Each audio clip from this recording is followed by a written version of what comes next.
સાબરકાંઠા જિલ્લામાં ભગવાન પરશુરામ જયંતિ અને અખાત્રીજની ઉજવણી કરવામાં આવી હતી।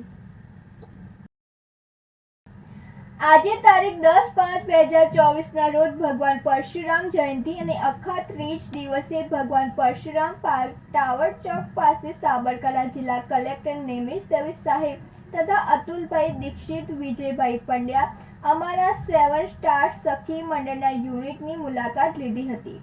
સખી મંડળની બહેનો દ્વારા પેપરમાંથી બનતી વિવિધ વસ્તુઓ જેવી કે પેપર ડીશ, બાઉલ વગેરે બનતી વસ્તુઓનું સખી મંડળના પ્રમુખ હર્ષાબેન જોશીએ કલેક્ટર સાહેબને વિગતવાર માહિતી આપી હતી। સખી મંડળની બહેનોની કામગીરીથી ખુશી વ્યક્ત કરી કલેક્ટર દવે સાહેબે બહેનોની કામગીરીને બિરદાવી હતી। સુરેશ થોરી સાથે નંદિની જોશી, સિટી ન્યૂઝ, હિંમતનગર।